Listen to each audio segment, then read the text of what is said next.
Titles, go. Suspension, attention. Happy birthday, Mama Corbs. Square bowl plate thing. Many scrimmages without my helmet. Oh boy. Stop, drop, and roll. Bunch of old guys talking. Parkour. Broken teeth and birthdays. We want to throw down. Sexy mushroom houses. Gotham 90210. Sons of Geek Pod. Sports ball. Hypnic jerks. Mother smurfing Smurfs. An Olympic sausage. All right, let's do this. Warning. What you are about to hear contains explicit language, adult themes, and potentially disturbing content. The views and opinions expressed are those of the hosts and do not reflect the opinions of anyone else, anywhere, ever, in the history of the world. This podcast is intended for an immature audience and should not be listened to by anyone, anywhere, ever, in the history of the world. You know, fuck it. You've been warned.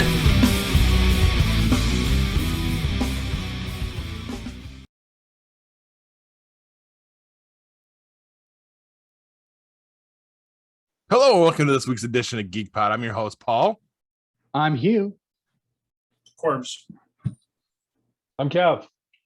Guys, what's got you geeked? Well, I have something really exciting. I went to Walmart last week. That is exciting. I enjoy my weekly trips to Walmart, but I'm guessing this is like leftover from the kids going into college and everything. But they had these square bowl plate things. It's like square like a plate, but in wide, but it's also a bowl. They're fucking awesome. They're like 50 cents a piece. I've been eating on them all week.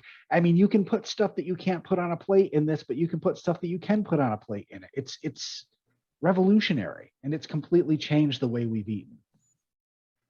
Is it really? I mean, I would still think it's the same. Or are you doing this? I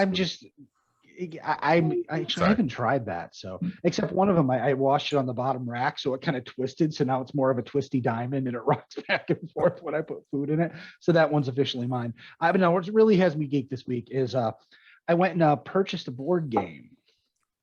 Not something you've reviewed though, Kevin. It's something that I've played in the past, and my wife also loves the game because she played it when she was a kid.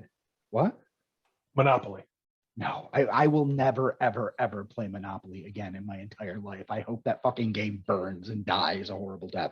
Anyway, I picked up Atmosfear. Now, you may know Atmosfear, if you know it at all, as the horror-based board game that back in the day came with a VHS tape, and it came with the gatekeeper. That talks shit to you. Yes, he talks shit to you throughout the whole thing. Well, there have been a few different versions. They did a DVD version. They're coming out now with a new version that's on Kickstarter. That's not out yet, but this is the one from a few years back, and it's an app. And you can download all of the video I downloaded it to my tablet. I already grabbed it because I ordered the game. And what's neat is that because it's in the app, it can randomize the stuff he throws at you. And there's stuff you might play an hour-long game, but it doesn't use everything. Like in the videotape, you play it once, you've seen everything. Yep. In this, it gets all remixed up. But it's really cool because you're playing the game. This guy comes on screen and starts like berating you and giving you orders, and you have to do different things. It's a fucking blast. And usually there's some point where he comes on and goes, or actually there was a card in the original where it says when it gets, you get cards, no one knows what you have. It says like when the timer reaches 52 minutes, you have to scream bloody murder. And everyone's playing, they're rushing around because it's the end of the game. You're trying to get all the keys you need, get where you go. At 52 minutes hits up and you go, and everybody fucking jumps and loses their shit. It's so funny. But yeah, I love the game, and I'm really excited to play this newer version. The guy's CGI in this, I don't know if that's good or bad. We'll see. But yeah, that really has me geeked. It'll be here on Friday. Awesome. Sounds cool. Corbs. Yeah. For me, it's like he forgot why he was here. I forget a lot of things. Too many scrimmages without my helmet. For me, it's the number 70. Because Is that your new girlfriend's age? if Paul does this correctly, it edits tonight's and posts it tomorrow to be on my mom's 70th birthday. No pressure or anything. Yeah, no pressure to you, Paul. If he doesn't, I mean, if he gets it up before he's gone for 2 weeks, that's fine too. But yeah, she turns 70 tomorrow, December 10th. So, and her best friend that she's known pretty much her entire life, her birthday is today, and she turned 70. Wow. So, and my father turned 70 in December. So it's pretty cool. We're taking her out to dinner tomorrow night. So nice. As a whole family, we're taking her out. So, but yeah, that's it for me. It's just awesome. Well, happy birthday, Mom. She's not here tonight. She's at my sister's. She's partying for her birthday. Oh, she's got a dentist appointment tomorrow. She cracked her dentures, so she called up where I work. She's going there. That place. Tomorrow. That's where she's going. Yeah, she's going there. So they told her she could come in. They'll fix her plate for free. Nice. They'll resize it for her. So she got to go in at 10 o'clock and get all that done, and then she goes back at noon and picks them up, and they'll be all set for her. So very cool. Yeah. So her birthday's tomorrow. So we're gonna celebrate. So there's a title. Here's a title for you. Happy birthday, Mama Corbs. He's writing it down. He is writing it down. He's always writing shit down. Yeah, I write all my shit down before the show. Yeah, well, when the stuff's happening live, I can't write it down beforehand. I try to anticipate some things, but yeah, with this group. Yeah, you guys throw me. That's for sure. Just kind of eating. Kev, what's got you geeked, man? Oh, I don't know. I have a motorcycle for sale, and I've been getting some hits on it. That's good. Which is, yeah, it's great. It's great because it's in my buddy's basement, and there's like a 1.5 foot, 2 foot of snow all the way around his house. So there's no way to get it out in case, if somebody ever wanted it. Perfect. So what you're saying is you don't really want to sell this, but you have to go through the motions. So I had this plan where I was going to sell the suspension out of it first.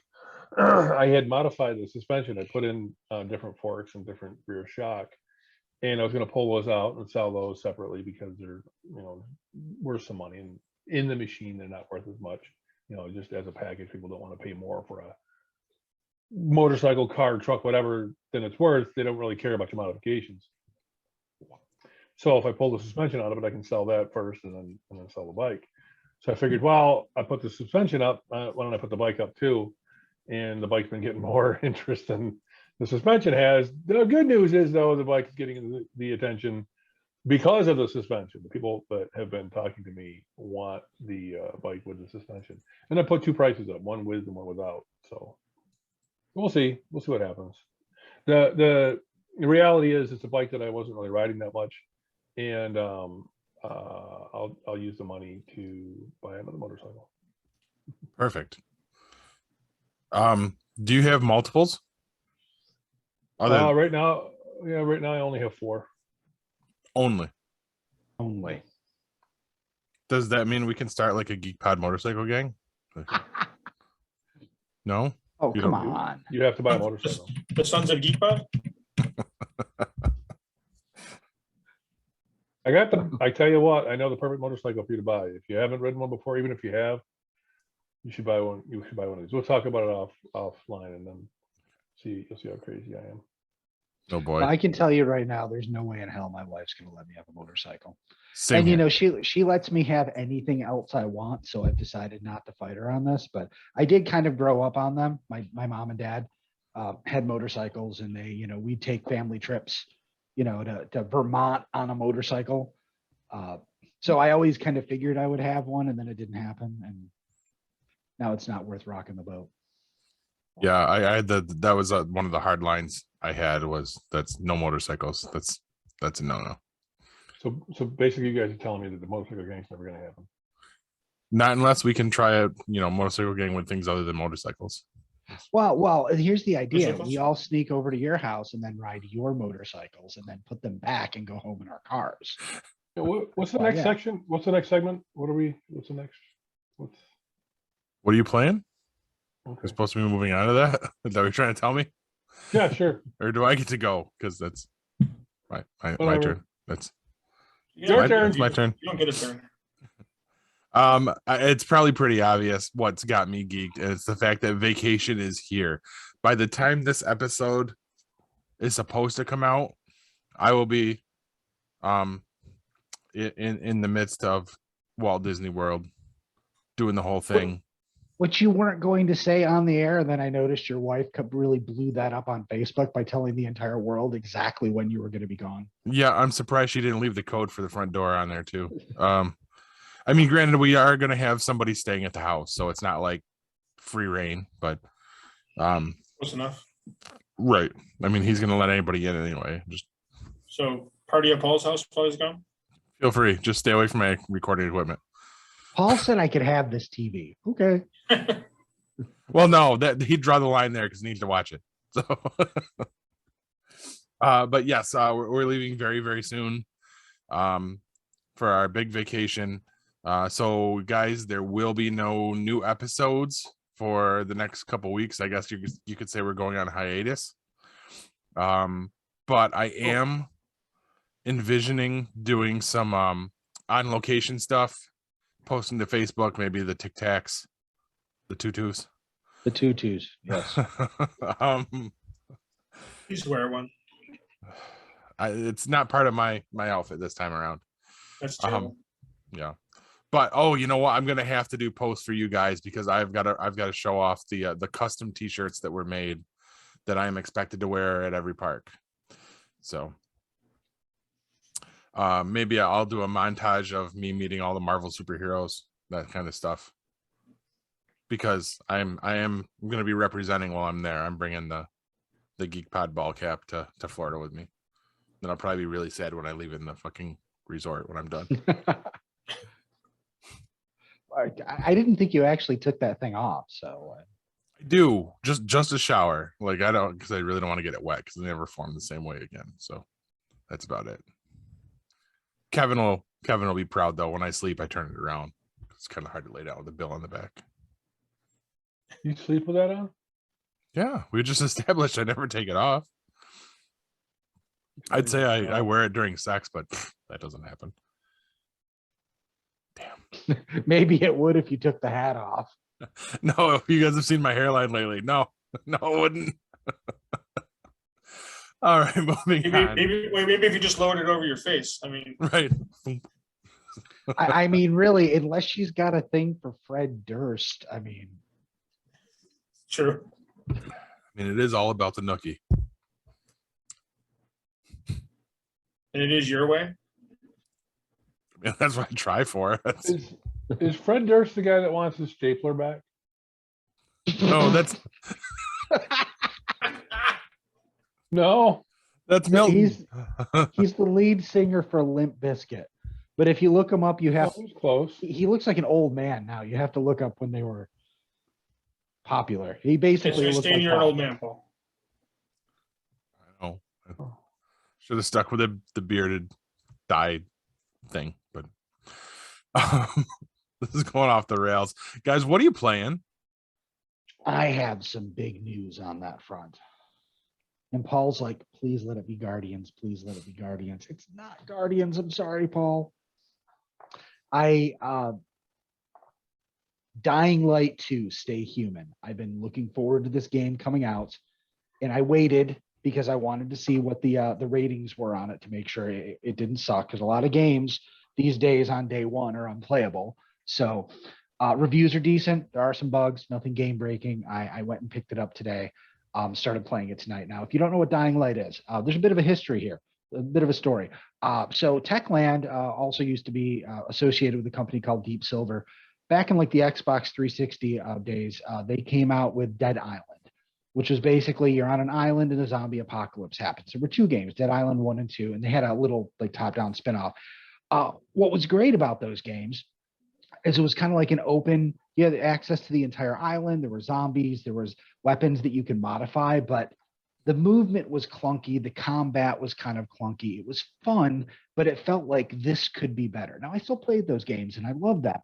And then a few years back, I think like 7-8 years, they came out with Dying Light. Now, it's not, I don't think it's officially set in the same universe. I think they were hoping that nobody would notice they were making now a 3rd zombie game in a row. But this changed things. The idea was a South American city was hit with something, Haran is the name of the city, hit with the Haran virus. And it turns people into zombies, as you know. Now, the cool thing about this is, yeah, same ideas, open world, customizable, craftable weapons that break and everything. Parkour. Basically, what they did is they built this amazing parkour engine where you could run around and jump and grab onto just about anything. The idea was that if you stay above the street level, you can avoid most of the zombies. And there's a whole day-night cycle that plays in there. At nighttime, the zombies get like crazier. But it was really fucking cool. And I absolutely love that game. I played the shit out of it. The sequel's taken a long time to develop, and it dropped last week. So far, I've only just started playing the game. Looks beautiful. I mean, some people are complaining about, some of the textures here and there, but overall, it's a good-looking game. Feels right. I'm not far enough into the point where you have enough of the parkour moves. I'm not even into the city yet. I'm like in the fucking woods right now. But very excited about seeing where this goes. I mean, the reviews are basically saying this is everything the first one was, but better. Like they really refined the parkour. You've got a paraglider and a grappling hook as well. And basically, I mean, you could it's almost like the Sony Spider-Man. Like people say they don't use fast travel because traveling from point A to point B is so much fun. So which is true with Spider-Man. Yes. Yeah. They've created this really awesome game mechanic, and also you get to kill zombies. So it's kind of like, they could have gotten rid of the zombies and had some generic enemies and it'd still be a great game. This just brings it, a cut above the rest. A grappling hook and a what? A paraglider. I haven't actually seen it because I don't have it but basically it's almost like something you keep on your back or something, I think. But if you jump off a building and then you can see the character pull it over and swing his legs forward, and you can actually hit updrafts and things like that to try to stay above the streets. Because once you hit street level, you could be dealing with, a horde of zombies. Yeah. So 2 things. First of all, did you post something about a parkour game anywhere, like a text message to us or something like that? Anything? I don't think so. Then I saw a blurb about a parkour game somewhere. I must have been talking about this one. Yeah, it's been all over Facebook. They've done a lot of Facebook ads for it. Okay. Because it's been on my radar too, but I have literally a stack this high of games that I haven't played yet. So see, I have a stack this high that I'm actively playing and switching back and forth. Monday it was Assassin's Creed Origins. Tuesday it was Ghost of Tsushima. Today it was Dying Light 2. It's ridiculous. No Guardians though, huh? No Guardians. I like Supernatural. But I gotta tell you, Hugh. Now there's no parkour in it, but the whole the grappling hook and glider, that's like Just Cause with with his whatever the fuck it is, grapple thing and parachute. Yep, I thought that myself when I saw them coming out with the game. I like those mechanics. I think that's really neat. You'd probably enjoy it. I don't know about this game because you've said you don't have a current console, but I'm willing to bet you can run the first Dying Light. I would say pick it up on Steam for dirt cheap. It's a fun game, and they did DLC for it. And the DLC is neat because it actually goes completely out of that environment. Like the last DLC is called The Following, and you end up leaving the city that you play the rest of the game in for the countryside, and you're driving dune buggies and shit. I mean, it's so different, and the fact that there's no verticality here anymore, your parkour isn't as effective. So you have to think of different ways to get away from enemies. So they really, you don't usually, you don't see developers take a big risk like that when developing downloadable content. Right.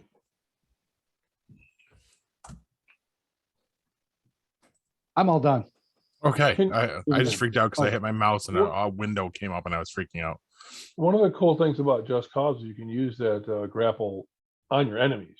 You can like grab one and pull them off a building. Get over here. Like that. See. Or you can double. You can I forget what they call it. You put one end on him and you put another end on something else, and you draw them together and you can splat your enemy into the wall. It's pretty cool. I like doing that. See, you talk about that, and I immediately go back to I think the original Nintendo and Bionic Commando. Yeah. Loved that game. Try playing it now, dude. It's so difficult. There's no jump button. You don't think about that. Because you remember. Yeah, You're right. Because it was all. You can't. Yep. So hard to play now. I'd like to play it, and this is a perfect segue into my part of this. But it's not part of the Nintendo Entertainment System download for my Switch. It's not one of the games. Getting ready for the vacation. We're bringing the Switch with us on vacation, so I'm actually getting it ready and all that. And I finally actually started using it as intended, where it's a mobile system. And you know what? It's a really fucking cool system. And I downloaded, like I said, the Nintendo app, I guess, and as well as the Super Nintendo one.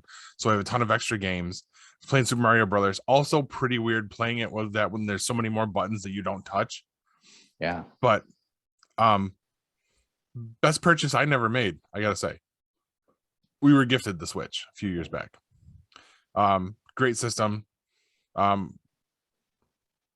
With the way the games are so small, we can bring every game we own on vacation with us, and it takes up this much space, literally. Wow.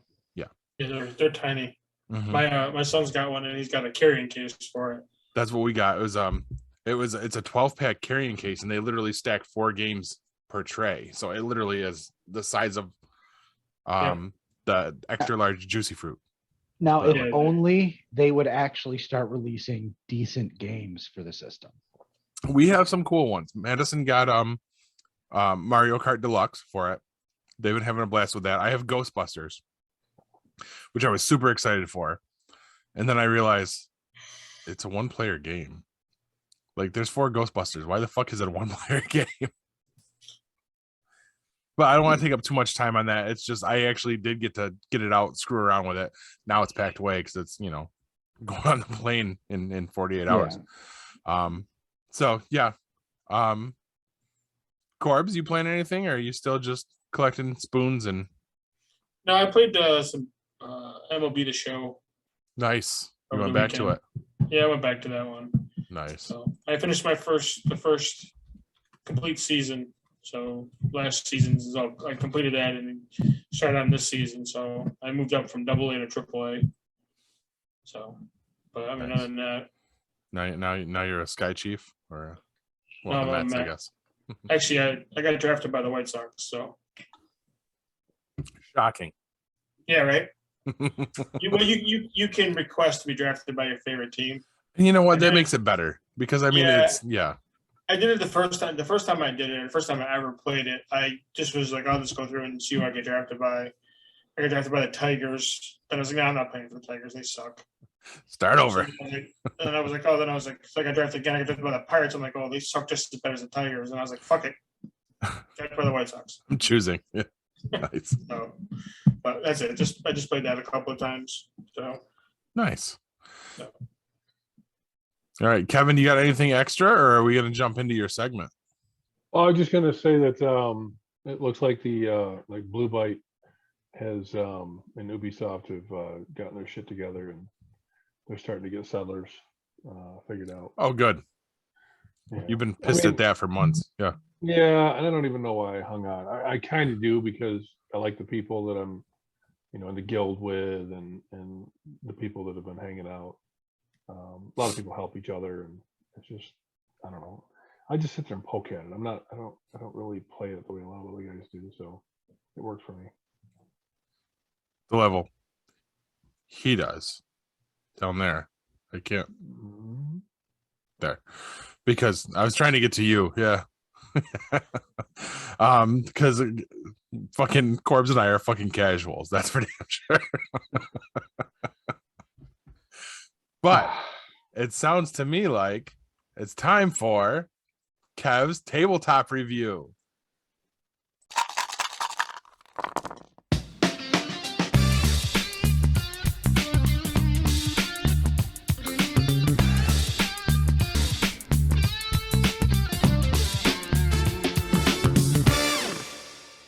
So tonight I have a game that's not all that unfamiliar, even though it has a name that's different from anything we've ever had before.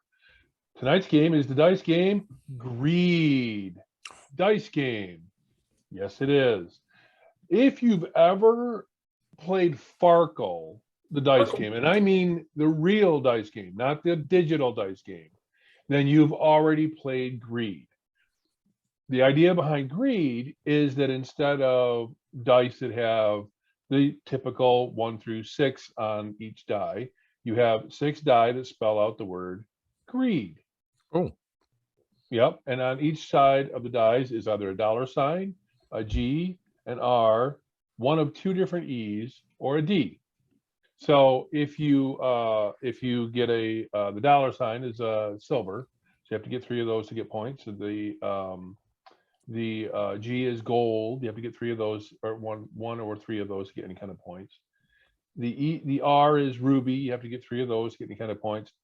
2 different E's are black or green, being what was the green is emerald and the black is not onyx, it's something else. I forget. Obsidian? No, they call it something else. I'll think of it in a minute. And then the N being Nubian? The D is diamond.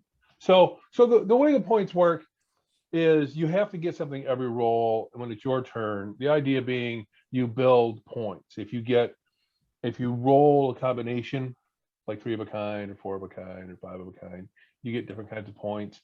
If you roll only 1 die like a G, then that's only 50 points.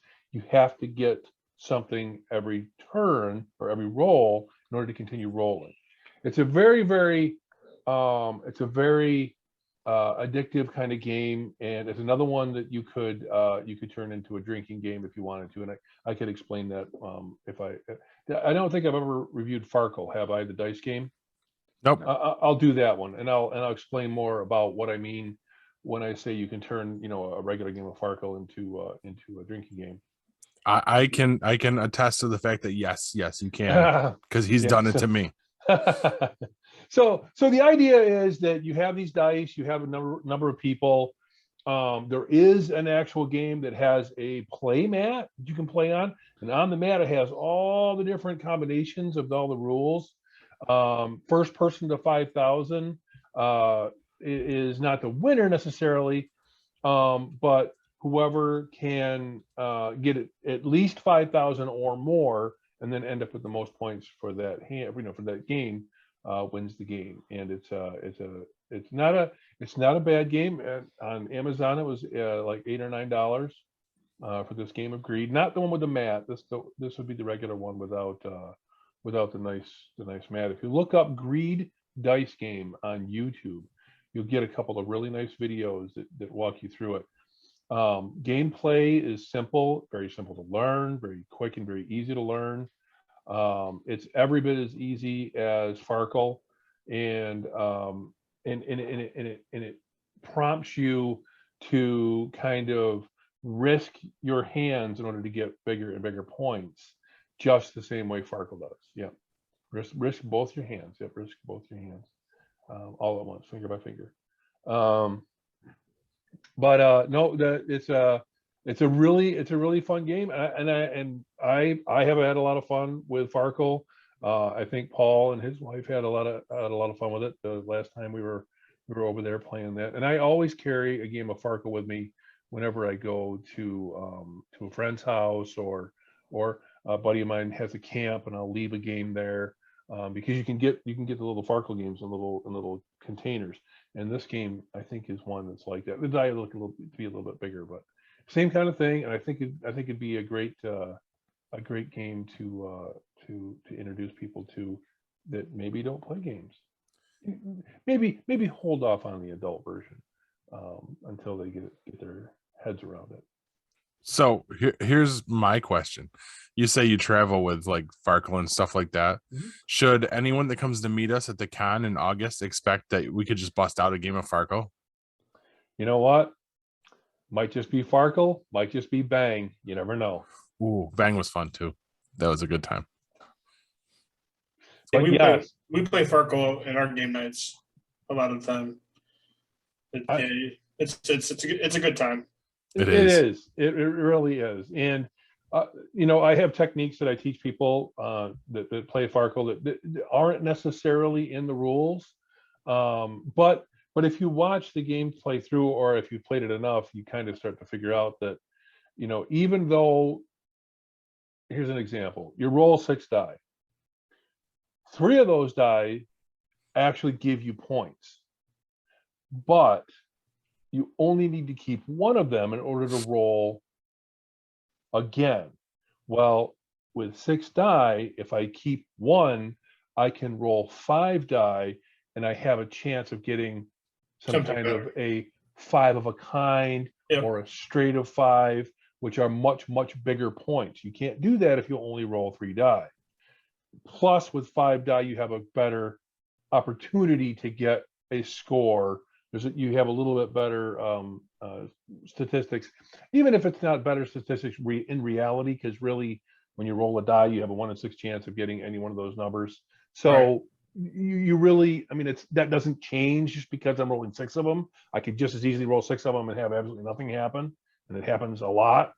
But you start to get these techniques, and sometimes they work, sometimes they don't, because if somebody gets on a streak, boy, it can make them awful hard to beat. But Yeah. definitely, I think people should actually look for us in cons and should say, hey, I think we need to throw down. And that will be the indication that we will stop, drop, and Roll. Farkle. roll. Nice. So is that the official code word? That's I think it. we need to throw down. Yep. You come up to us and you tell us that you want to throw down, and we will definitely bust out the ivories. It also helps if I could spell. You know who isn't going to want to throw down and play a game with us? TJ? Probably. But also my nephew. I was at my mom's house on Saturday, and they were watching YouTube on the big TV. I'm like, hey, let me show you what I do. So I threw up the latest episode of Geek Pod. About a minute and a half in, he goes, it's just a bunch of old guys talking. This is boring. And then he ran off into the other part of the house. He really like ran away? Yeah, he literally ran away, ran out of the room. and did something Perfect. else. We scared the little kids. No, we bored the little kids. It Yeah. happens. Same thing. Bored the Right. little children. Hey, sounds to me like that is the perfect stopping point. Let's throw it to a commercial break, and we'll come back with the news. The 4th annual Sci-Fi Horror Fest is coming with an all-new location, new guests, and all the same fun, charm, and camaraderie that you've come to know and love. Sci-Fi Horror Fest has a new home for 2022 at the Vernon Downs Casino and Hotel in Vernon, New York. Sci-Fi Horror Fest will be held on August 26th and 27th. Sci-Fi Horror Fest is a family-friendly event featuring fun activities, vendors, and a media area with an eclectic group of podcast personalities. Exciting celebrity guest appearances will be announced soon. For more information and to purchase tickets, go to www.sci-fi-horrorfest.com. Sci-Fi Horror Fest is currently looking for volunteers. This is your chance to be a part of the fun. Please note, details of the event are subject to change due to any lasting issues due to COVID-19.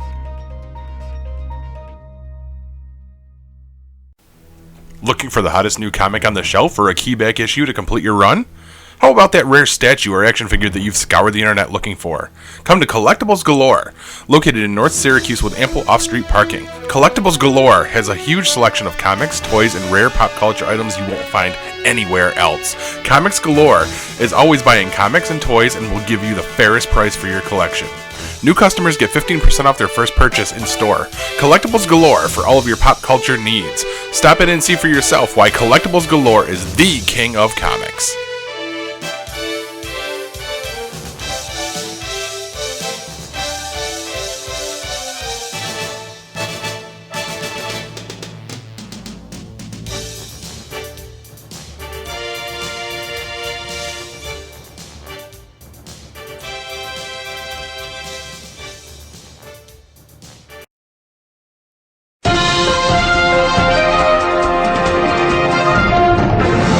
While we all wait with bated breath for Florida to announce a "Don't Say We Are Racists and Bigots" bill, here's the news.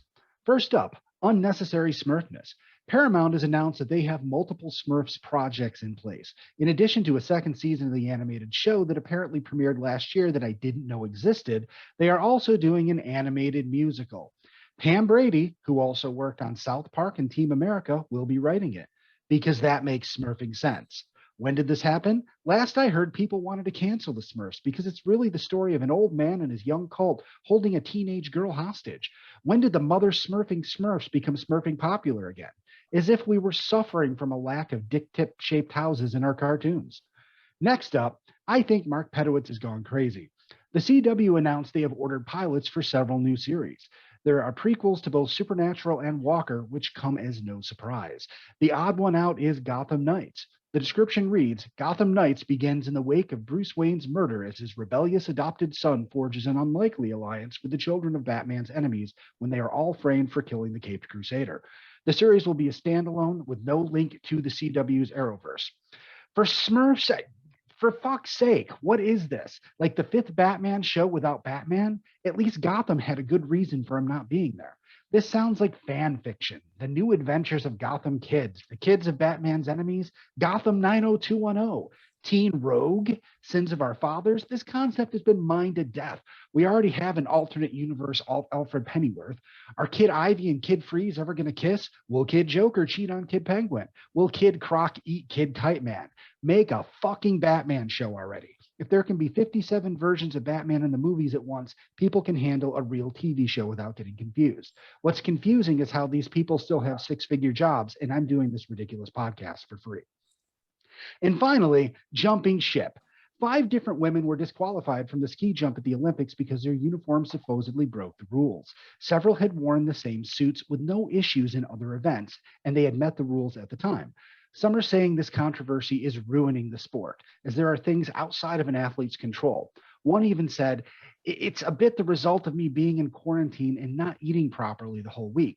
It was also noted that a different process was used for measuring the suits than in the past, and most of the athletes hadn't seen that process before. Since the suits were fine days before, it really feels like the rules were changed overnight. It's also worth noting that not a single men's athlete was cited for any issues, but 5 women in one event were.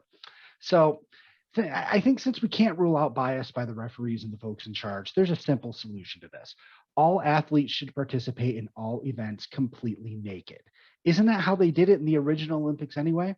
And I'm saying men and women should compete like this. So it isn't just me being a perv. There'll be plenty of Olympic sausage flopping around for those that lean in that direction.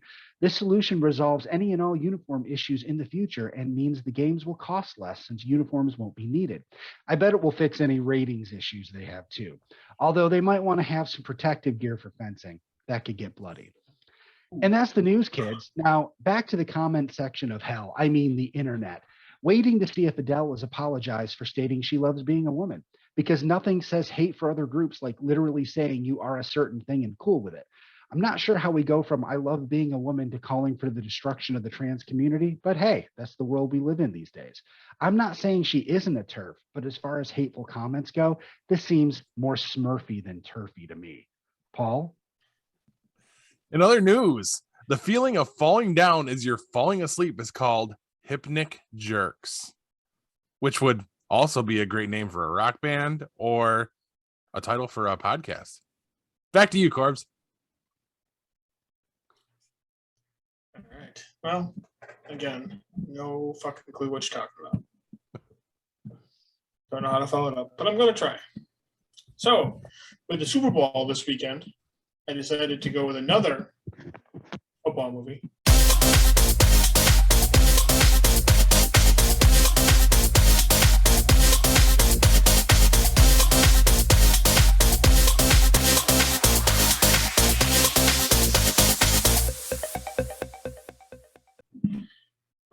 which is a movie that I really like. It's called Any Given Sunday, Yeah. directed by Oliver Stone, released in 1999, which I did not realize. 4 years ago, the Miami Sharks won the Pantheon Cup. This year, they are at best a middling team on a 3-game losing streak with a 7-5 record with 4 games left in the season. They're still in the hunt for a playoff spot. That playoff spot became more difficult to achieve as in the 4th to last game against the Minnesota Americans. Their top 2 quarterbacks are injured, including veteran first-string starter Cap Rooney, leaving the quarterback duties for the rest of the season to third-string quarterback Willie Beeman, who may be more emotionally and exponentially ill-prepared for the role than he is technically. That inexperience and immaturity manifest themselves in acts of showboating on the field, leading to issues between him, other players, and 30-year head coach Tony D'Amato, who wants to see some discipline on the field. Tony already faces problems off the field with new owner, general manager Christine Paginacci, the only female owner in the league. She inherited the team from her father, Art Paginacci, after his passing. But Tony and Art had a gentleman's agreement type relationship. Try that again. A gentleman's agreement type of relationship. Christine, who grew up calling Tony Uncle Tony, isn't afraid to flex her muscle to make the team a success. She sees the team's coaching future in the younger offensive coordinator, Nick Cozier. Her ultimate goal is to move the team to a large market of Los Angeles. Timely in her issues with how little she has seen Miami Mayor Tyrone Smalls, into maintaining the aging stadium, or that there has been no talk about replacing it. The team, however, has to be a success for her to have the money to do so. Back on the field, Cap, who believes he will be healthy enough to play in the playoffs, comes to the realization that Willie got the team to the playoffs and may be the favorite star in the playoffs, especially seeing that Cap's time off and age. Cap's health issues and is minor compared to that of linebacker Luther LeVay, which highlights the difference between the team's doctors, Harvey Mandrake and Ollie Powers, who sit on opposite sides of players' welfare versus overall team success at all costs debate. So this movie stars a plethora of actors and actresses. It stars Al Pacino, Cameron Diaz, Dennis Quaid, James Wood, Jamie Foxx, LL Cool J, Matthew Modine, Charles Heston, Anne Margaret, Aaron Eckhart, and John C. McGinley. Also has cameos from pro players Dick Butkus, Antrell Owens. Oliver Stone also has a cameo in it, and Barry Switzer, former NFL and college coach. So you can imagine that's a pretty heavily stacked lineup. Yes. So Jam packed cast there. Yeah, fantastic movie. If you're a football fan, it's a good movie. If you're just a fan of Al Pacino, it stars a young Jamie Foxx. He hadn't even really gotten much success before this movie. He had the Jamie Foxx show before this, but it's a fantastic movie. A lot of good action in it, a lot of good football action in it. Can't say anything really bad about it. The speech that Al Pacino gives before the game at the end of the movie is fantastic. It's one of the best sports speeches, I think, going. Don't ask me to quote it because I can't remember it right now. But it's a fantastic movie. I like Oliver Stone's good director in this movie. I mean, he's a fantastic director in general. Just like I said, fantastic movie. I'm sure, Paul, I know you've seen it. From Kevin's look, you've seen it, and I'm pretty sure Hugh probably may have has not seen it. No, I can tell the look on his face too. But I mean, it's a good movie. I give it 4 out of 5 stars. It's on. Nice. I watch it. like I said, fantastic movie. Can't say anything really bad about it. So Well, that's all I got. I want to know what Ebert has to say. Hold on a second, Paul. For not being a huge sports fan myself, because I really don't sit down and watch any sports ball at all, I've seen an awful lot of some of the best sports movies there are. Football, baseball. I mean, basketball. I mean, you think of an iconic sports movie, and I've probably at least seen it once. Yeah. Yeah, I just, even I know that they're not always about the sports. Sometimes it's about the performance, but they all follow the same formula.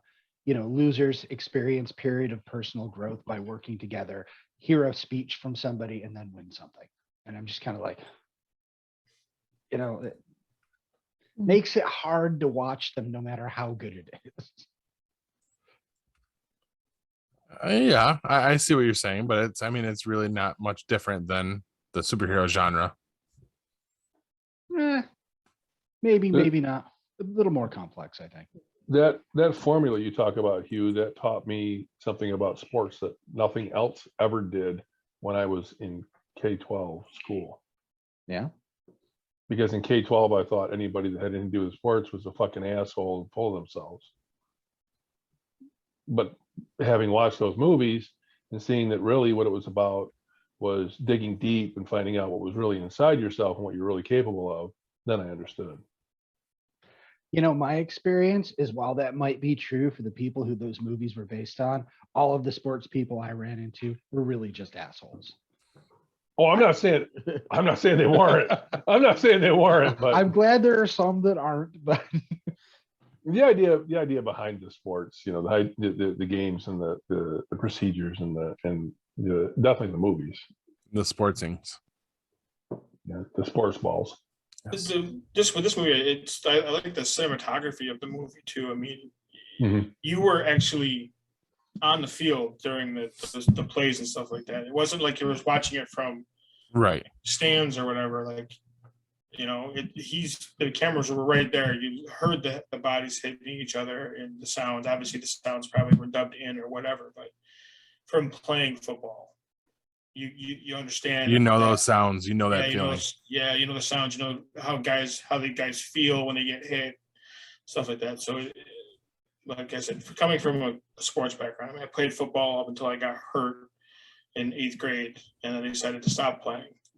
Because I concentrated more on baseball at that point, because I knew I was better at that sport than anything else. So I just stopped playing. But one of my best friends to this day played football all the way through college. So stuff like that. So, but obviously being on the field and hearing the pads hitting each other, the grunting and all that stuff, and guys getting just hammered over trying to catch a pass over the middle, or guys running and just getting absolutely tattooed. You sit here and laugh about it, but that sound, that's a distinct sound. Yes. It's like a car accident. It really is. It's just like hearing a car accident between two people. And it's a sound that you don't ever forget. Nope. I can attest to that. Yeah. So. And it's one that it even plays tricks on you, like being on the flag team, still crashing into people with no pads or anything. You still hear those sounds. Yeah. So I can attest that. But moving on to Corbs' good buddy Roger Ebert, he gives it 3 stars. And this review is from December 22nd, 1999. That's the day it came out. That must be how it is with them, with that's opening day. Yeah, I would assume that he probably, they always do like the release early or whatever. I'm assuming he gets to go to that, or he goes and sits in with the actual public for the opening night or whatever. So that's why it's. No. I think it's review embargoes, just like they have on games. They're only allowed to tell you so much because they want people to be excited about the movie and then go on opening night, even if they see a bad review. But if you read a bad review about it 3 days before, you're not going to think about it. Yeah. You're like, yeah. But no, Yeah, true. I'm sure he saw the movies early, because I mean he would have to write this all up, and I'm not saying he couldn't write that in one day, but yeah, he's a professional. He probably didn't. He probably wrote it, rewrote it, had someone look at it, prove it, Yeah. edit it again. So just not on the can right before they went live. No, I don't think he wrote his reviews like we write our show. I take offense to that. I worked ahead of time this week. You'll see soon. Anyway, what he says.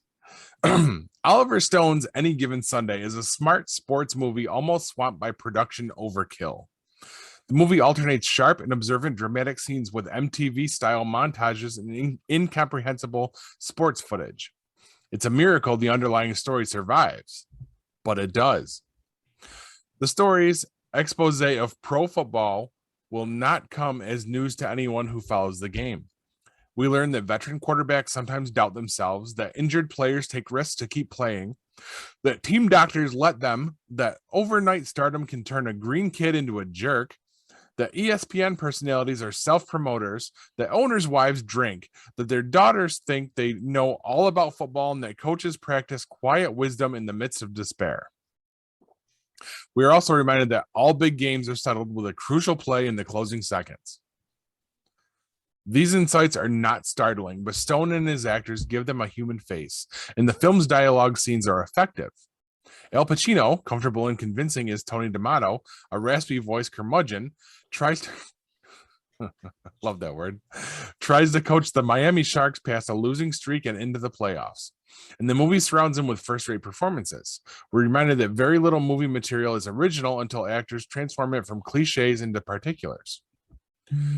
Jamie Foxx joins Pacino in most of the heavy lifting as Willie Beeman, a third-string quarterback in a game where the two guys above him have been carried off on stretchers. He's so nervous he throws up in the huddle. That's a first, D'Amato observes, and then catches fire and becomes an overnight sensation. In a broken field role that requires him to be unsure and vulnerable, then cocky and insufferable, then political, then repentant, Fox doesn't step wrong. The team's original owner was a sports legend who had a handshake deal with D'Amato, but with the owner's death, control has passed to his daughter, played by Cameron Diaz, whose mother, played by Anne Margaret, is never far from a martini. These two characters are written as women who will never really be accepted in a man's game. The mother knows it, but her daughter still doesn't. Diaz hopes to get rich by moving the franchise. Her mother has kept the world of pro football under close observation for many years and has not found much to inspire her. Dennis Quaid plays the veteran quarterback whose injury sets the plot into motion, and he, too, is seen in an unexpected light, as an on-field leader privately haunted by insecurity. There's a stunning moment when he considers retirement and ferociously challenged by his wife, played by Lauren Holly, who won't hear of it. He complains, ever since college, people have been telling me what to do. Even at 170 minutes, Any Given Sunday barely manages to find room for some of its large cast. James Woods and Matthew Modine clash as team doctors with different attitudes towards life-threatening conditions, and pro-veteran Lawrence Taylor has a strong supporting role as a player who wants to keep playing long enough to earn his bonus, even at the risk of his life. And then there are lots of other familiar faces: Charlton Heston, Aaron Eckhart, Bill Bellamy. Wasn't he a VJ? He was using that on MTV. Jim Brown, LL Cool J, John C. McGinley, Layla Rashawn, even Johnny Unitas as an opposing coach. The reason their characters aren't better developed is that so much of the film's running time is lost to smoke and mirrors. There isn't really a single sequence of sports action in which the strategy of a play can be observed. Yeah, I knew it was coming. And understood from beginning to end. Instead, Stone uses fancy editing on montage close-ups of colorful uniforms and violent action with lots of crunching sound effects. Or he tilts his camera up to a football pass, spinning against the sky. This is razzle-dazzle in the editing. We don't get the feeling we're seeing a real game involving these characters. There's a lot of music, though, and even a fairly unconvincing MTV music video for Fox to star in. It's as if Stone wanted to pump up the volume to conceal the lack of on-field substance. In his films like JFK and Nixon, there was a feeling of urgent need to get everything in. We felt he had lots more to tell us and would if he could. Any Given Sunday feels stretched out as if the story needed window dressing. It's as if the second unit came back with lots of full frame shots of anonymous football players plowing into one another in close up. And Stone and his editors thought they could use that to mask their lack of substantial, strategic, comprehensible sports action footage. This guy is wordy tonight. Adding to that, to the distraction, is the fact that the outcome of every single play matches the dramatic needs of the script. Shocking. It's a close call here. I guess I recommend the movie because the dramatic scenes are worth it. Pacino has some nice heart-to-hearts with Quaid and Fox, and the psychology of the veteran coach is well captured in the screenplay by Stone and John Logan. But if some studio executive came along and made Stone cut his movie down to 2 hours, I have the strangest feeling it wouldn't lose much of substance and might even play better. Wow. Any way we can get that review shortened to 2 hours? Maybe for next week. I promise next week will be a very short movie review. Yeah, I bet it will.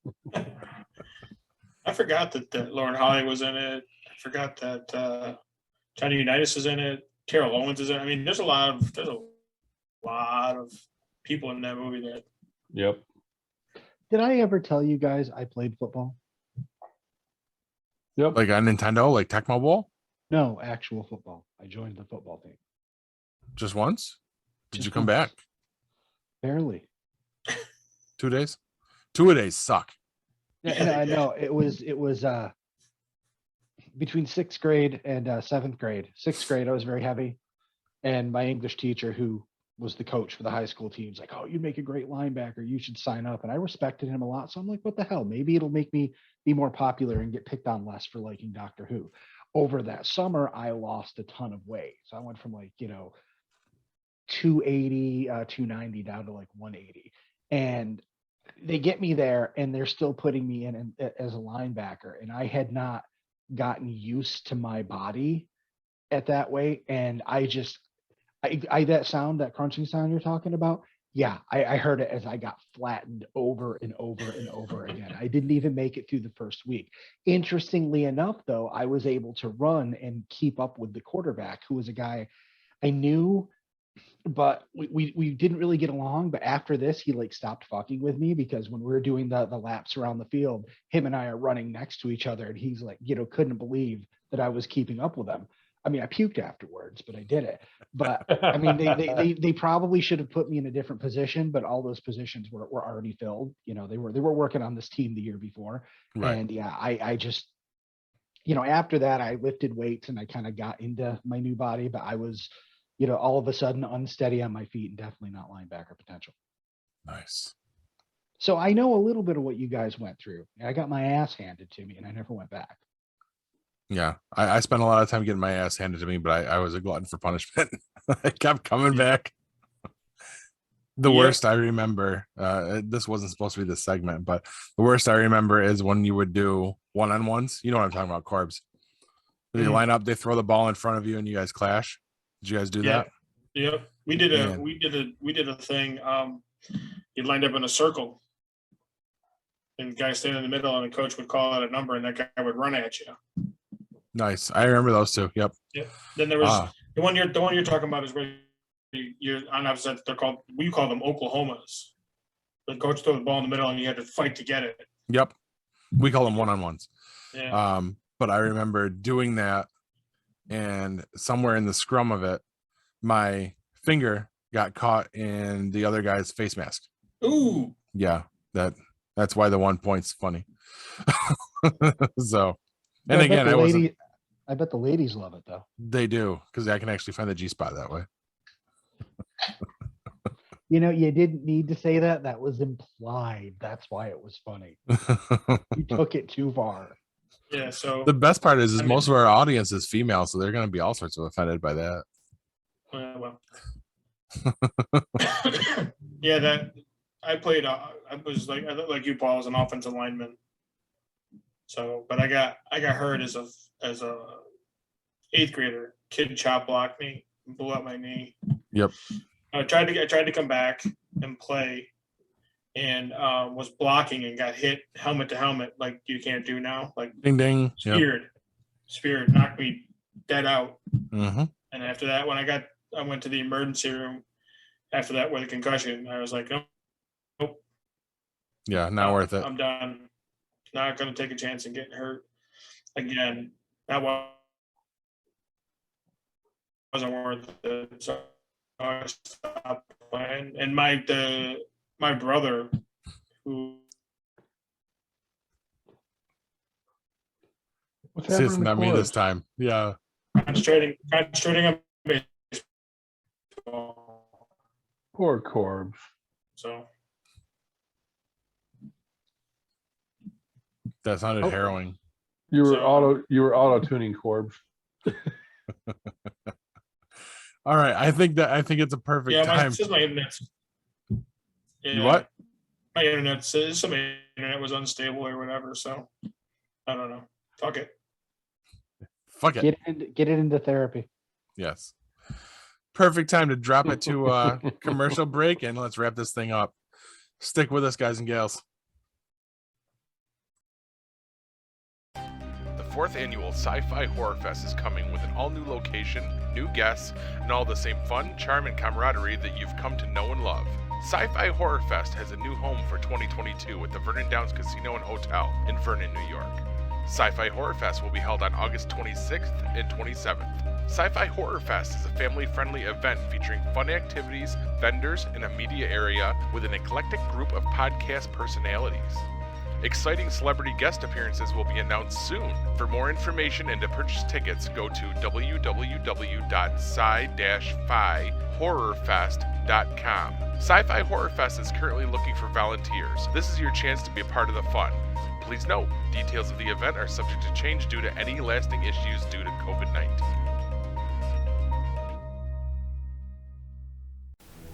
Looking for the hottest new comic on the shelf or a key back issue to complete your run? How about that rare statue or action figure that you've scoured the internet looking for? Come to Collectibles Galore, located in North Syracuse with ample off-street parking. Collectibles Galore has a huge selection of comics, toys, and rare pop culture items you won't find anywhere else. Comics Galore is always buying comics and toys and will give you the fairest price for your collection. New customers get 15% off their first purchase in store.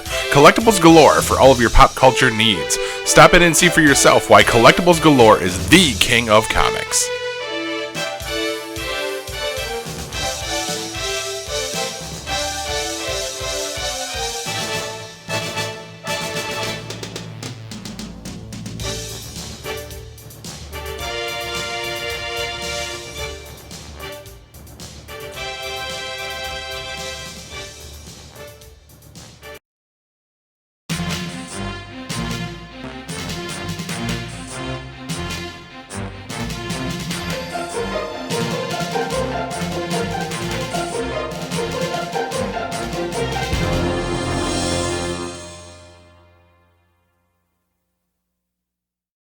Welcome to Broken News. I'm GPN 33 news correspondent Chet Golding.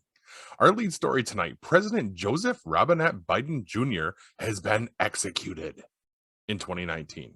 That's right, Joe Biden was executed after being found guilty of treason during the storm. Since that time, there has been an imposter posing as Joe Biden.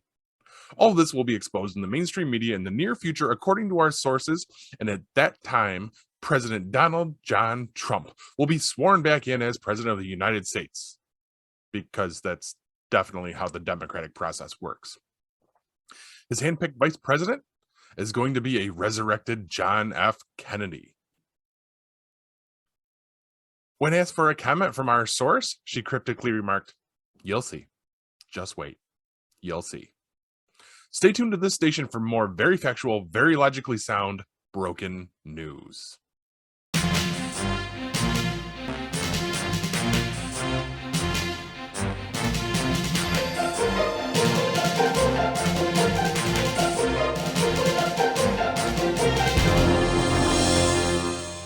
I don't understand. Oh, Priceless. Just a look, Kev. Priceless. bow ties are cool. I'm sorry. What was I gotta ask? What was with the comb over? Were you drinking a lot? I was stone sober for that. I'm Kind of sure. reminded me of Alton Brown just a little bit. That was our news correspondent, Chet Golding. But the guys, what you been watching? Ah, really? Really? Go ahead, Kev. I know, Hugh, you made a comment. I have got to get your feeling for this. Oh, my comment was that things didn't play out the way we expected them to, because last week you said you were sure Grogu was going to stay with Luke, and I Oh, you're kind of right. agreed with it and all that. And just like that entire episode, nothing happened the way we had posited that it might. So it Right. wasn't a negative or positive comment. It was just like, holy crap, wasn't expecting that. No, definitely. Yeah. But Grogu showing up, with R2 in an X-wing. It's like, okay, that's pretty cool. That was a really good swerve, because I was like, "Yup, here comes Luke to help out," and it fucking wasn't Luke. That's for sure. I definitely thought it was Luke at first, but then I'm like, if it's not, who else would it be? Is Ahsoka going to show up and help Mando? Right, and the way Amy Sedaris's character played it off, that it was one of the officers, like that didn't even come to mind to me, that it could have been one of the, just a regular like New Republic guy. Oh, yeah, no, could have been, yeah. I Yep. think that sorry. I was just going to say, except for the fact that it was Luke's X-wing. Mm-hmm. I think 5. that it shows that they're either listening to the fans, or at least they're cognizant of one of the biggest criticisms of all this new stuff. By doing this, they've broken away from the old continuity and the old characters. As much as I loved seeing Luke in that episode, there probably isn't any need for him to show up in another episode of Mandalorian or Book of Boba Fett. It's been done. He's served his purpose. Yes. And that's what people are saying, that, hey, we love the new Star Wars stuff, but it's time to leave the Skywalkers behind. I mean, I don't know. I'm kind of on the fence about that, if they can still come up with interesting things to do with them, but it certainly shouldn't focus on that. Like what they did with Luke, that was fucking awesome. Yes. I agree. I would agree with that statement in The Mandalorian. For Book of Boba Fett, I think they went a little bit too far. I just don't. I think it was too much. You think they wrapped up too much of the Mandalorian story for him? Well, I just think that. I think that's all we needed. I mean, we could understand the rest. Man, Grogu went off with Luke to get trained. Okay. Yay. But Yeah, but he can't come back unless Mando shows up and gives him the chain. Not so sure he should have come back. I'm not sure what's up with that. Well, I mean, here's the thing. We know what happens to Luke's, all of the kids he trains as Jedi, that goes bad. very, very bad. So this explains how Grogu's going to live through that. Oh, Yes. Yeah. Okay. Okay. All right. And I mean, let's think about I wasn't it. really thinking that through. All right. Grogu pulled a Luke. Yeah. He did. He took off during his training. You're right. Yes. You're right. But he's got some fucking rocking chainmail for it. So He's also got some rocking abilities. yes. Still needed his nappy nap at the end though. With his new buddy. Yes. That was fucking awesome. That was fucking awesome. And you know what? That was something you asked for a few episodes ago, and you finally got it. Fett riding a fucking Rancor. Yeah, Mando tried. Didn't work out so well. not so good. I have to ask, the mid-credit scene, people are on the internet are saying, it changes things, the game changer. Was that the sheriff that got shot Yes. in that back? Yeah. Okay, that's what I thought. I don't know why that's such a huge game changer. It's not a game changer. I didn't realize it at first that he was the one in the bed there. Bryce was the one that realized it. He's like, that was the sheriff. I'm like, no, it wasn't. I had to rewind it and watch it again. I'm just happy he's still alive. Yes. Yeah, but is the game changer the guy that was? He's like, looking at the equipment, and then he like has some fancy lighter. That's the guy. That's the He was the modder. modification guy. modification guy. He's Which the one means that put the modifications in whatever her name is. Fennec Shan. Fennec. Yeah. Yeah. Yeah. So what that's telling us is that they had to do some massive work on Cobb Vanth to get him, to be able to survive. And now the Bacta tank's going to do some work, help him heal.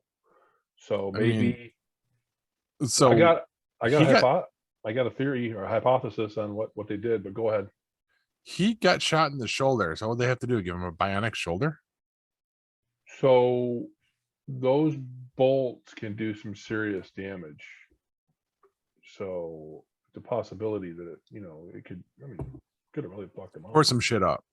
Yeah, So is he going to go all Winter Soldier now? that's Back with possible. a half mask. Could be a whole arm. I'm betting he's got some steel plates in his chest and back. It's his way to get his own armor back. Yes. I mean, look at what he did. He gave up his armor to Mando when Mando asked for it. He, rallied the troops, so both Mando and Boba Fett owe him, Mm-hmm. at this point. So why not, give up something and help him out, help him do his job. I'm really hoping that's what they did, is that he's got some permanent implants that are going to help him be maybe a little more protected when he wants to be Marshal again, if he wants to be Marshal again. He will. That's his character. Hope so. Yeah, you've got to read the books that he's in. I'd like to. Did you So get him good. back? Did you get him back? No, Yeah, okay. Let me know. another year or so. I want to ask because I don't know the expanded universe very well. Are we upset that Boba Fett killed Kung Lao so quickly? That's a Cad very Bane. good question. Very good question. Yeah, because he looks like Kung Lao from Mortal Kombat, the guy with the big fucking hat.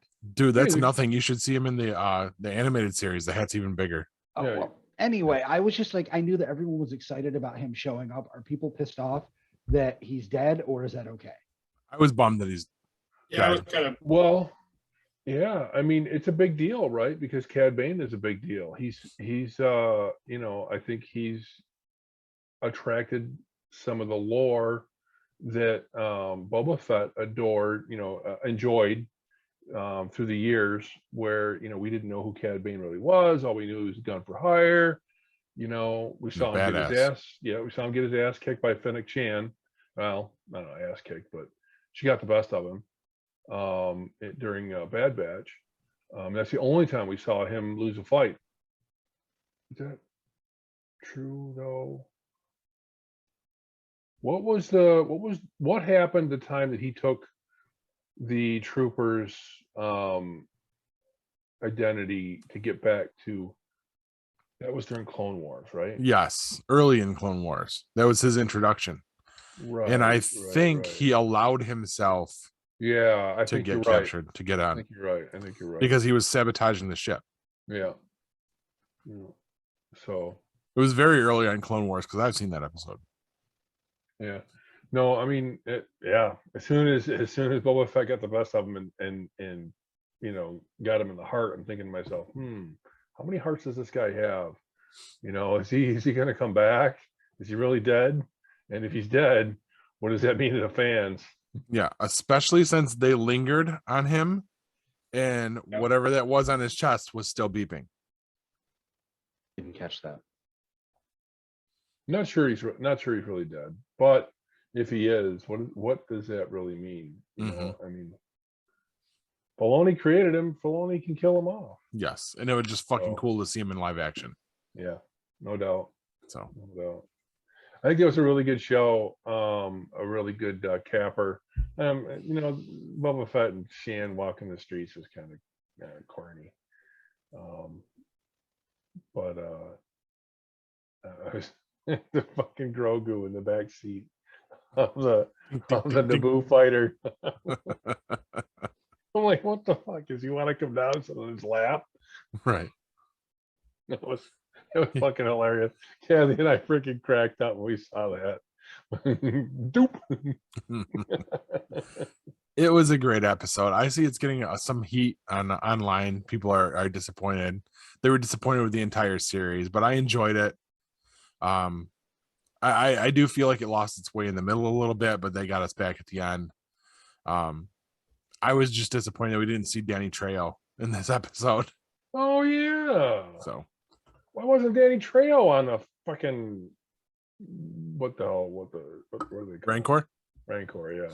Well, because Boba bonded with him. He had to ride him. That was cool as hell. That was fucking awesome. It was cool as fucking hell. And I like the nod to King Kong. Yep. Yep. Yep. I was wondering what was going on there. Freaking Mando tried to get on his back and he just got his ass freaking handed to him. Phenomenal series. I was super excited with it. Now that's over. We got a few weeks before the next Disney Plus original pops out, right? Is that Obi-Wan? No. Moon Knight. Oh. Guys, I'm going to apologize now because we will spend a lot of time in the final segment talking about Moon Knight when that comes out. But I'm looking yes, forward to it. I want you to tell me all about it. I can't wait. Maybe it's time to resurrect the Fist of Khonshu, Hugh.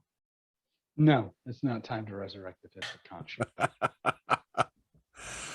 Fist of Khonshu was a very short-lived Moon Knight podcast we did. What, 6 episodes? I think we made it. We were just like, fuck that, we're done. Yeah, and we were like I was showing up to your house, we were recording Geek Pod and then Fist of Khonshu back to back. Yeah. Long days without drinking. Yeah. So I liked it. I like the whole overall. I like the whole series. very good. I enjoyed myself with it. Yeah, I liked it. I liked it too. I enjoyed it. Bryce and I watched it every week, or tried to watch it every week, stuff like that. So I agree. It kind of lost its way in a little bit in the middle, but when Mando came around, the series came back, and this last episode I thought was fantastic. So It even got me to like the Scooter Gang, the final episode. The ones that couldn't shoot at first and all of a sudden figured out how to aim. Dude, the one thing though, the dude with the thing on his eye, why the fuck, you're already pointing your blaster, why do you have to spin around in a full fucking pirouette before you shoot? my son said the same thing. He said, "What was with that fucking spin?" It's not the fucking ice capades. Come on. There's some weirdness there. But if it was, he would probably get disqualified for that outfit. Probably. Yeah, no doubt. And they were much more accurate when they were on their scooters. Yep. It was the candy paint. That's why. The mirrors were blinding their enemies. All right. Anything else to add for Book of Boba Fett before we move on? All right. Hugh, what do you want to talk about? Well, I've got 2 shows that I'm going to recommend. I went and took the plunge last week, and I should say this week after we talked about it, and I did the free trial of Apple TV so that I could watch Foundation. I have 1 episode left out of 10. I've blown through these things, and what I want to say is this: Foundation is hard sci-fi.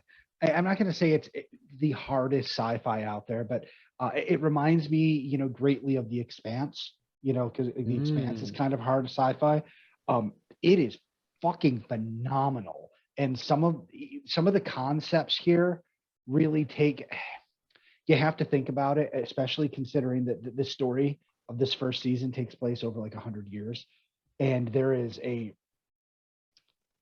I don't even know if I want to spoil it. I mean, it's complex, but when you realize what's going on, you're like, holy shit. You know how nowadays we get our fantasy, our superheroes, our sci-fi, and when they do something really complex or whatever, like, wow, the genre is expanding, they're getting better. Isaac Asimov wrote this shit, 70 years ago or whenever the Foundation came out. I tried to read the Foundation when I was a kid, and it was too difficult for me. It was too much. This is a fantastic show. The cast is stellar. The special effects are stellar. The acting is as good as anything I've seen on a premium network. You would, Kev, I think you would love it. It's fantastic. And I'm not at the final episode yet. And they still manage to throw twists and turns that you're not expecting, given the long length of this story. A lot of things happen that you wouldn't expect. So definitely, if you get the chance, watch it. The other thing, we started watching M. Night Shyamalan's Servant, which just started its 3rd season in the past few weeks. It's about a 30-minute show. It's, they classify it as horror, but so far it's really more thriller. But I'm just going to give you the premise, okay? Well, actually, you know what? I don't want to give you the premise because it's going to ruin some things. But let's just say it's about a nanny who comes to work for a family. And, you know, that classic horror setup, you think, oh, there's something about the nanny. There might be something about the nanny, but there's also something about the family. And Interesting. in the very first episode, there are points where your eyes are just like, holy shit. And once you realize what's going on, I'm not aware of any movie that's attempted this particular story. It's not a trope. I don't believe it's something that's been done before. Definitely worth checking out, especially with the short run time of the episodes. You know, it's almost like you don't have an excuse not to give it a shot. It's Servant by M. Night Shyamalan. So far, we're only about halfway into the first season, but I'm really enjoying it. And that's what we watched this week. Nice. Kev, you want to go? Yeah, I just gotta put a plug in for Reacher on Prime. Watch the movies. Have you watched? I've seen the movies. Have you watched the TV show? All of it? Yeah. Just the 3 finished it. episodes that are whatever. I don't even know how many episodes are out right now. 7. 7. Is it first season? First season. Episodes? 7 episodes. Yep. How long have it? Because I've seen it. I saw it on Prime the other night, and I was like, I'm gonna try to watch this because I watched the movies, and the movies were okay. But I've heard great things about the TV show. So yeah, I liked it a lot. Kathy liked it a lot. Liked the first movie a lot, even though it was Cruise.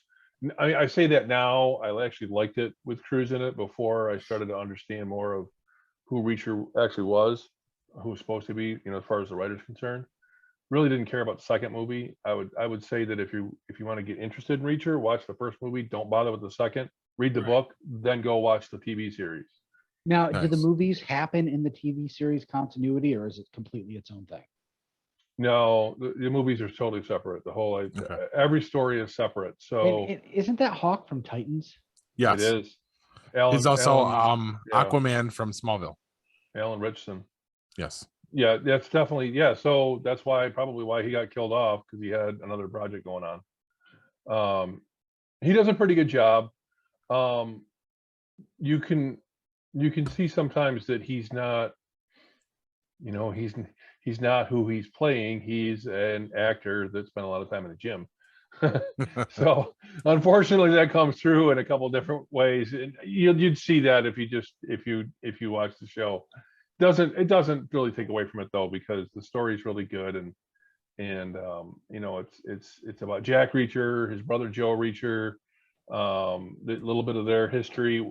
Really cool part of that is one of the young actor that plays Jack Reacher as a young boy is the actor from Lost in Space that plays Will. Nice. Yep. So we recognized him right away.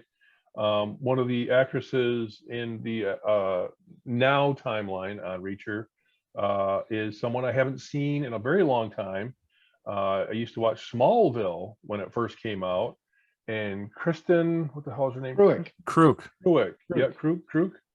She's in this, and I recognized her immediately. I'm like, oh, I know who that is. Haven't seen her forever, and then it just hit me, Smallville. Yeah, she does a pretty good job. You know, the scared mom in this. Twists and turns, and just when you think you know what's going on, you don't. And then they reveal it. They reveal, you know, what's going on and who's behind it. You know, what's at stake, and it all comes together. You know, it's a classic Reacher show. So, story. Kev, is each episode a different thing, or is it all like the movie? It's all played out over the course of like 7. This is a 7 episode Reacher movie. This is 7, almost, you know, it's over 6 hours, almost 7 hours of a Reacher movie, and it's every bit as good as either one of the Reacher movies. Okay. The really cool part about this, and I don't know, did we bring up Reacher last week? I forget. No. Okay. The really cool part about this is that the writer's involved. The guy that wrote the book is involved with this. He is totally behind Rich Son. I always get his name wrong. Richson. He is totally behind him. Richson has worked with the writer. The writer has had numerous interviews and talked about the cast of this show. He's very behind it. He's very, very happy with how things happen. And I think that says a lot. I mean, I haven't read the books. I want to now. I want to more than ever. However many books, I don't even know how many books there are. But that says a lot for the show. When the writer gets behind it, and the people that like the books really like the this TV show. So that says everything I need to know. Nice. For those of you that have never watched any of this stuff, Reacher was an Army special investigator. That was his job. He's out of the Army. He has a pension from the Army, so he must have done his 20 and gotten out. And now he's just seeing the country his own way, and that's exactly what he'll tell you in the show. A guy like him just doesn't stay out of trouble, though. Would make for a boring show if he did. Yeah, the whole thing is that he's got this thing where he can't ignore when somebody needs help. So kind of like Kane from Kung Fu then? Oh, it's a lot like that. And really, I was being a smart ass. I didn't think that. You say that. I'm going to agree with you. I mean, yeah, it's the guy that he doesn't know how to not do the right thing. So the opposite of me is what you're saying. You know how to do the right thing. You just choose not to. I ignore it. There's a difference. There's a difference. So I just looked up. It looks like there's 27 novels. Holy shit. Awesome. That's awesome. 27. That's awesome. I'm going to get involved in that. And before we leave this topic, I just want to tell you guys, breaking news right before the show started. I happened to get on Instagram, and there was Amazon Prime announcing Season 2? Season 2. Awesome. Nice. I'll have to check it out. And that'll give me a whole year of my next year of Audible subscription to listen to all the books. There you go. So, that'd be a good idea. I'd re-up for that. There you go. Yeah, that's a good idea. I'm not going to tell anybody you said it, though. I'm They okay with won't this as believe well. you. They Right. won't believe you if you do. So All right. The only other thing I had is we watched a couple episodes of Peacemaker. We found out what a butterfly was. That's as far as we are. So, are we liking it better? I love it. I haven't watched a single episode. You haven't watched any of Oh wait, you can't. You don't HBO have- Max. Such a good show. I now go around and just fire off the theme song at the house just to piss off the people that don't like the theme song. it's my ringtone. Perfect. Even better. My wife Madison. goes, "You made that stupid song your ringtone." Madison wants me to learn the dance, and we're gonna do it as a TikTok. You definitely need to do the dance. We Maybe- laugh our asses Maybe while off we're at in the dance. vacation. Yes. Are you liking the show more now, Kev? Are you getting it? It's okay if you're Wow. not. I mean, I get how stupid it's supposed to be. I get it. I get the guy's a freaking idiot. This is true. I mean, I get it. I know what it is. It is what it is. I mean, it's even he knows he's an idiot, for Christ's sake. Yes, he does. Love that show. That is definitely one of my favorite shows on TV right now. And I'm bummed that I have to figure out how to watch it while we're on vacation. So, because it's gonna wrap up while we're gone. You don't have the HBO on your phone? I do, and I'm also bringing the Fire Stick with me that has all of our apps on it. But telling the kids that they have to go to bed on vacation, yeah, so I can watch it. Yeah, Yeah, that's not kid appropriate. definitely not. Definitely not. Do we have anything else to wrap up, or are we ready to drop some wisdom nuggets here?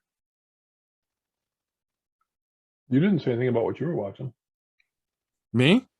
or did you? Did Oh, ask that? I'd put on Book of Boba Fett. That was mine, but That's it. that was yeah. That, and I'm catching up on Legends of Tomorrow, and I'm not overwhelmed by it right now. So, I don't need 3 episodes of J. Edgar Hoover. I'm just gonna say that. It gets worse. Just ruined my night. I was hoping it got better. That was easy. Right. Then the freezing, that'll do it too. But Corbs, you got anything to add, or are we ready to I'm not watching anything, so. All right. Well, I guess it's a good time to drop my nuggets. Since we're almost to Valentine's Day, I thought this one was kind of fitting. Sometimes someone unexpected comes into your life out of nowhere, makes your heart race, and changes you forever. We call those people the cops. Good night, everybody, and mega money, bitches. This has been a GeekPod Network production.